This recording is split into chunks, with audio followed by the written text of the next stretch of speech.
A sidecar clearance issue.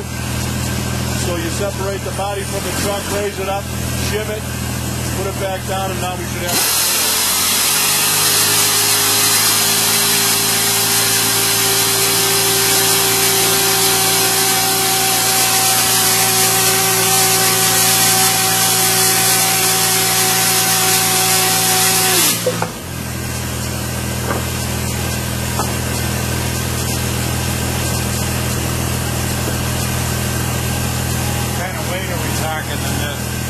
So the whole thing weighs a little over 300,000 pounds. The jack has a 100,000-pound lift. Are there motors in this section here? No, the traction motors are here. The prime movers are inside.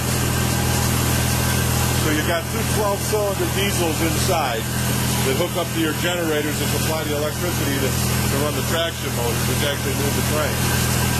Can we see those from the traction motors?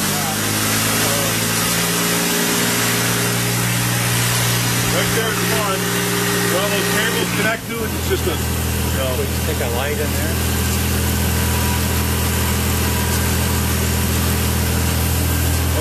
That's one of them.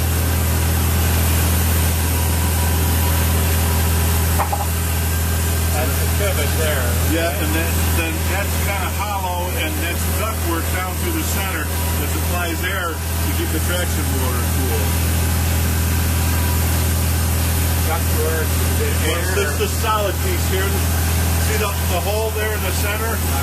Okay, that's open all the way through, and that's where the air goes down to cool the traction motor. And it comes back through the center section here and into the traction motor. Or it's a big fan up in the top here.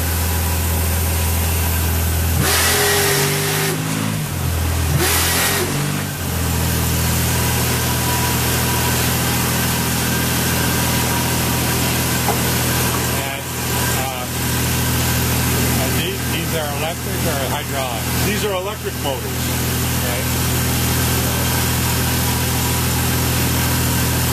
Who built those motors? I would probably think so, yeah. I can find out. Traction motors were probably built by GE. I'm not really sure who those were built by. Oh, okay. I don't think GE, I'm not sure. I know GE don't build them for me anymore because they build their own locomotives. Right. So I'm really not sure. Who built this locomotive? This one was built by General Motors.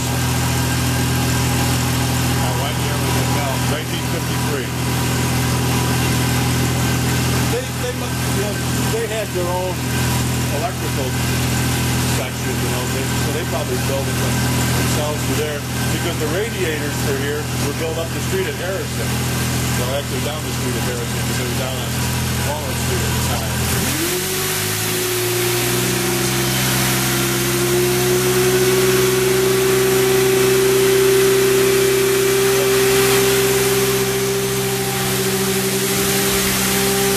That's one of the ships that we just put in.